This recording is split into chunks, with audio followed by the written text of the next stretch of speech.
Hey YouTube family, how are you doing today? Today is Easter Monday, and just having a deeper dive look at this Fender Korean Strat. So, welcome to part 2. Let's get to it. First thing to go is strings. And look at that, these are perfectly aligned. That's not always the case with some of these newer Fenders, I'll tell you that. Alright, we're going to check these tuners. But before, we're going to take one off and see if they have the pins in the back. Yeah, they have the pins in the back, the two set pins. So I'm going to drop some lubrication in here in the shaft because these are sealed. But if you drop a little bit of like oil down here, it'll lubricate those gears. So I'm going to do that. All right, so I just put some bicycle chain lube in this little syringe, and I'm just going to like inject a drop of it inside this tuner here. That's it. It takes a very, very minute amount, and that'll work its way in there.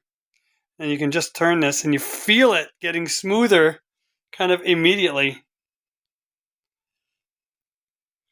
And that's it. I'll put this thing back.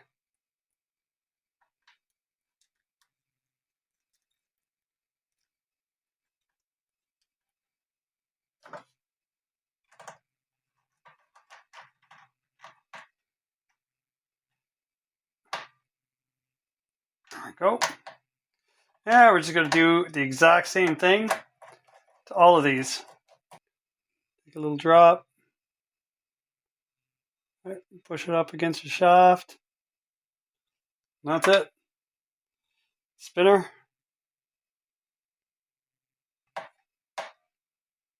I will finish those off and come back to you.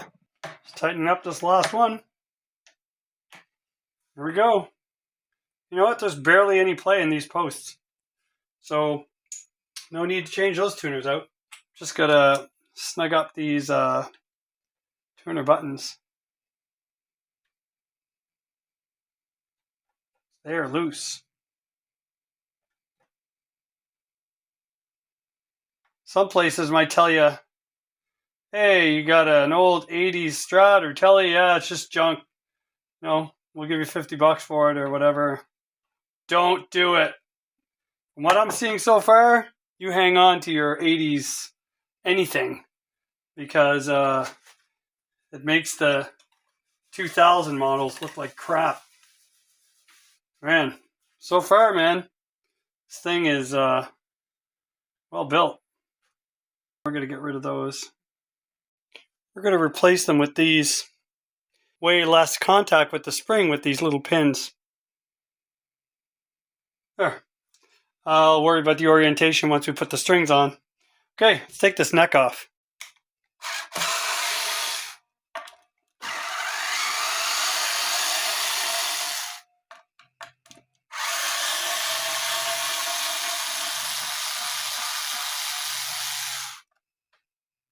Look at that. These screws are not threaded into the body.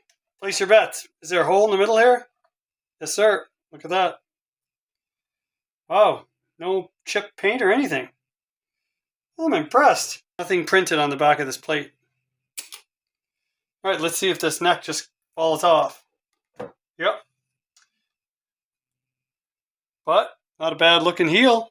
Look at that. Let's see what hidden treasures are in there. Holy, look at the size of that block. I don't know if that's stock, guys. I have no idea, but that is one massive block. That looks good. Man, oh man. Perfect. Got some nice stiff springs. You know, this claw is set right. It's tilted in a little deeper on the bass side than it is on the treble side. So that's how it should work. Looks like they have a ground, but it's just a little thin piece of, looks like solder wire. Huh. I might replace that with a cloth wire once we get in there. Somebody may have modded this thing up. Hard to say. All right. There's nothing that, it's nothing scary.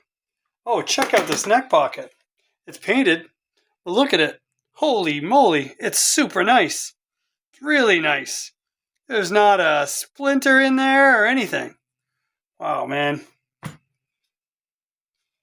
Let's hear it for the 80s. Not keeping any of these screws. They're all rusty.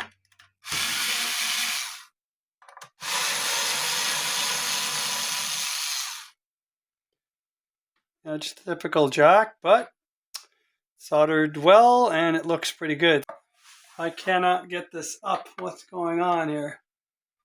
That claw wire. I'm gonna snip that wire. There we go. Pull this out for now. There we go. Alright, so we got 3 ceramic pickups. Quite a bit of corrosion on the back of these magnets here in the middle one.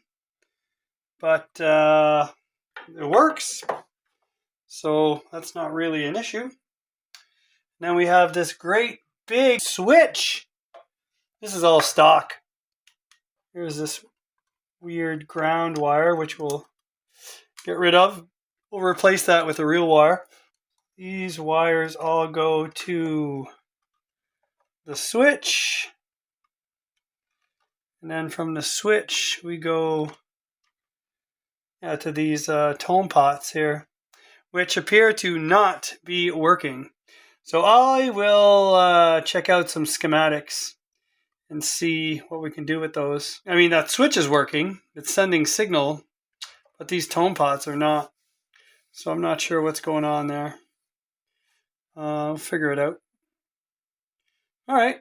One thing I want to do is I want to set this bridge so that it's kind of resting on the body and get rid of these saddles. Let's have a quick look at these routes here. We got humbucker, just a middle, and another humbucker. So you could change this one up. There's shielding paint in here. I see my meter. Yes, sir. Look at that. And we have connectivity everywhere. Wow. Yep. On an old 1980s Korean Strat, we have shielding paint. Now, you guys can let me know if you don't think this is stock. But this to me looks like it would have been done at the factory. They don't put it on $2,000 modern Telecasters, but on the old stuff, they did, man. They had it. Unless I can find some kind of schematic for the switch. I'm not sure if this is wired correctly. I mean, I can't imagine that these tone pots are just dead. They all appear to be wired correctly. So, anyway, we'll see how this works here. So I can't find anything on these pots, but it says, so the 1BW and 0CW potentiometer designations likely refer to specific types or series of potentiometers, such as the CTS brand. They are likely to be solid shaft pots, which are common in Fender guitars. They're just regular pots.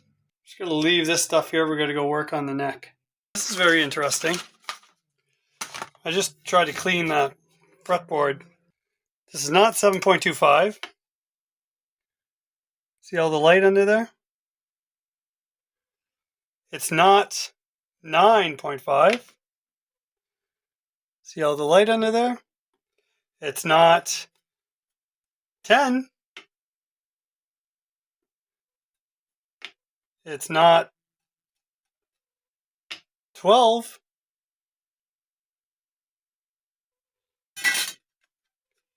It's not even 14. This is a 16 radius. Look at that. It's a solid 16 all the way across. Unbelievable. 16 radius on a 80s Strat. And I can't get any information on it online. Man, you guys need to help me out. Let me know what you know. So, all these frets are level. Perfectly level. No issues there. They're very small frets. But they are sharp on the edges. So I'm just kind of go over them, and 2-3 passes each side is all that these need. Now, some of you may have caught on that I did not polish these frets, and I'm about to condition the fretboard. And you guys are like, whoa, don't do that now, because then when you polish your frets, you're going to mess up all your nice conditioning job. But there's a method to my madness. The reason I'm doing this right now, this neck is super dry. So I'm going to brush the oil into all the grain, let it really soak in.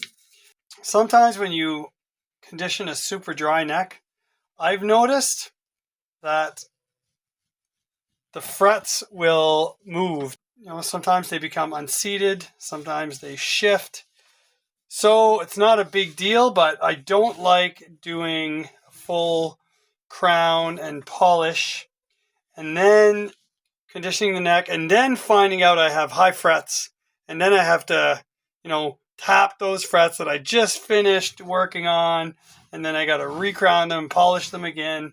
So I usually get the neck nice and conditioned, and then I will do my fretwork, get them polished, mirror finish, whatever you want to call it, and then clean the neck again and recondition just with one little last coat. By then, nothing moves, right? Everything's conditioned, everything is kind of moisturized, so to speak. So everything is okay. So yeah, I'm just gonna, that's nice and shiny.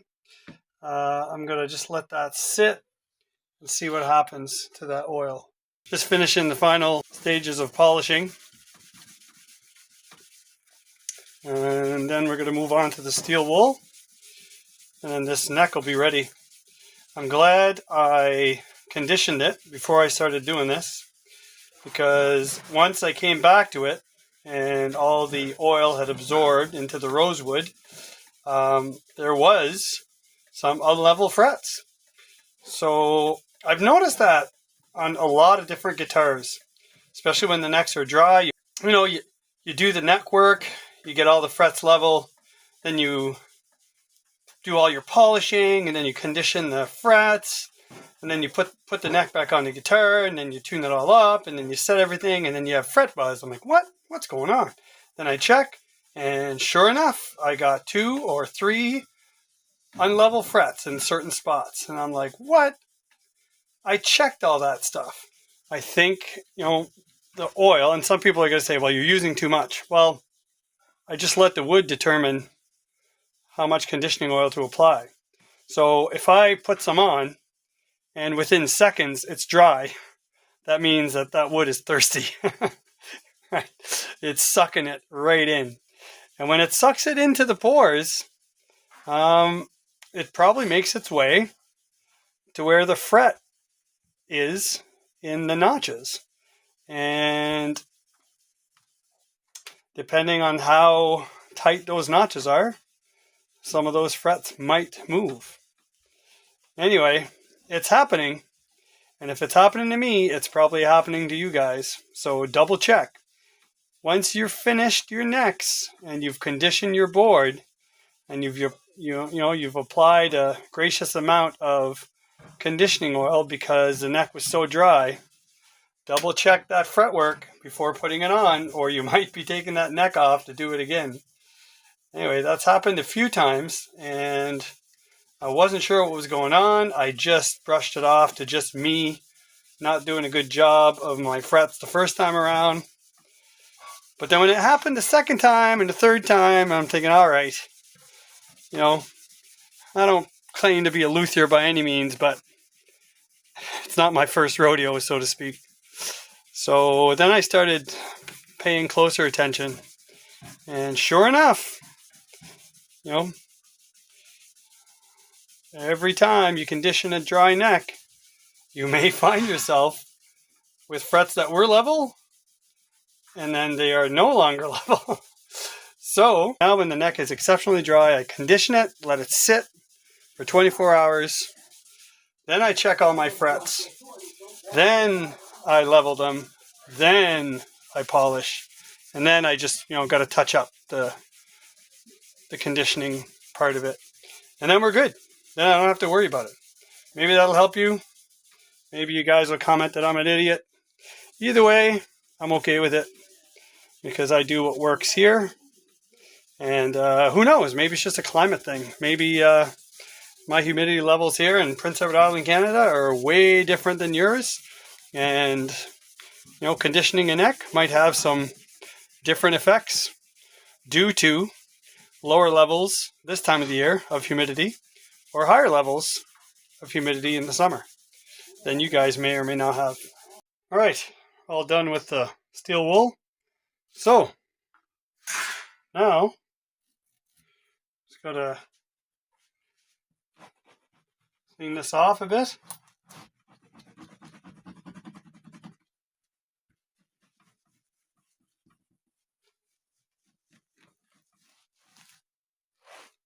This rag still has F1 oil on it.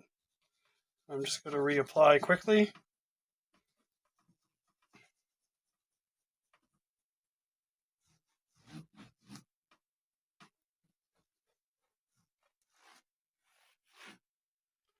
All right. And there we go. Check it out. I have a super well-conditioned fretboard and very nice, shiny, mirror-like finished frets. This is a nice neck, right? Off this Korean Strat. This is super nice. Those tuners are going to be great. Nothing wrong with those. And those new string trees, da bomb, I say, the bomb. So let's go have a look at that body. So the way it works, there's a blue wire here, but that's just the ground. That's going from the switch to this tone pot. This red wire is the output. And then this green wire on this upper lug goes to the far tone pot, the center pin. And then this yellow wire goes to the center pin of the first tone pot. But there's nothing really connecting these tone pots to the volume pot except for this shielded ground wire, which looks like it's only a piece of solder that's, has some shrink wrap on top of it that hasn't been shrank. And the center lug of the volume pot is simply the output jack. So I'm thinking there needs to be a wire, from that connects the volume to these tone controls. I mean, that's how a telly would be, but I'm not really familiar with Strat wiring. So if this is right, this section of the switch isn't working to activate these, or the pots themselves aren't working, but I would find that hard to believe. So this little chiclet on this pot says SSSJ 1H. I have no idea what the value is. So what I read is back in the day, they just assembled these at whatever was available. Sometimes you get 250K pots in them. Sometimes you get 500K pots in them. Sometimes you'd get like a regular style switch. Sometimes you get this style switch. And the pickups were all different ratings. So I was talking to my buddy, and he decided to go with a loaded pickguard from Music Lily with El Nico 5 pickups, kind of vintage one, like a regular Strat, and full-size pots with all black pickup covers and black knobs. So it should be cool. But that will only be here Thursday. If you're watching this, this was filmed on Easter Sunday. I'm just going to take this off. It'll give me an opportunity to, give a good polishing to the body, because the body's in pretty good shape. We'll save all this stuff. We'll keep it stock. And, if you ever want to reassemble it or use it on another build, it'd be great. It should be a quick reassembly, unless we have some additional routing or something to do. And then little sound demo, and then I'll get this guitar back in the hands of its owner so he can rock out and enjoy. So you guys take care. God bless.